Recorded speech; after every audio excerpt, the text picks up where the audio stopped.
कर्नाटक सरकारने योग्य व्यवस्था केली नाही असा आरोप भाजपने केलाय। कर्नाटक भाजपने दुर्घटनेच्या न्यायालयीन चौकशीची मागणी केली आहे। कर्नाटकमधल्या काँग्रेसच्या सरकारने ही योग्य व्यवस्था पाहिली नाही, कार्यक्रमाच्या ठिकाणी योग्य ते व्यवस्थापन नियोजन करण्यात आलं नव्हतं अशी टीका कर्नाटक भाजपने केलेली आहे आणि या दुर्घटनेची न्यायालयीन चौकशी व्हावी अशी मागणी सुद्धा त्यांनी केलेली आहे।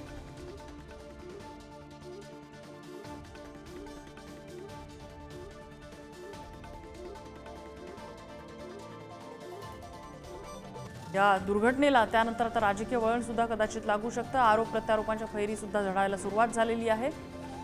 आरसीबीच्या विजयोत्सवाला हे लागलेलं दुर्दैवी गालबोट, 11 जणांचा मैदानाबाहेरच्या चेंगराचेंगरीत मृत्यू झालेला आहे।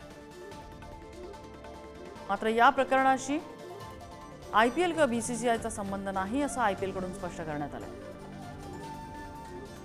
ते एवढी गर्दी होईल याची कल्पना नव्हती आणि त्यातूनच ती गर्दी नियंत्रणाबाहेर गेली आणि ही दुर्घटना घडली असं राजीव शुक्ला यांनी स्पष्ट केलेलं आहे।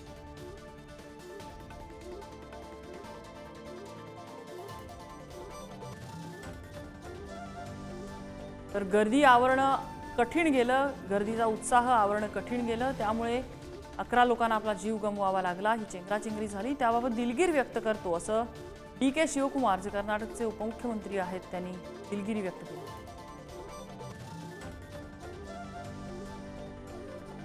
कर्नाटक भाजपने या संपूर्ण घटनेच्या न्यायालयीन चौकशीची मागणी केलेली आहे आणि कर्नाटकमधल्या काँग्रेस सरकारकडे त्यांनी बोट दाखवलेलं आहे। योग्य व्यवस्था न झाल्यामुळेच असा चेंगराचेंगरीचा प्रकार घडला असा आरोप भाजपच्या वतीने काँग्रेसवर करण्यात आला आहे।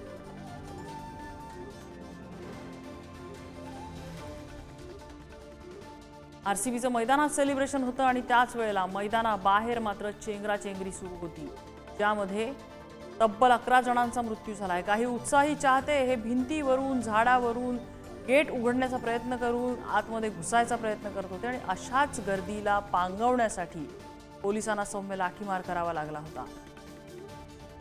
या लाठीमारानंतर इथे गोंधळ उडाला, लोकांची पळापळ झाली आणि त्यानंतर या पळापळच्या वेळेला चेंगराचेंगरीमध्ये 11 जणांचा मृत्यू झाला आहे।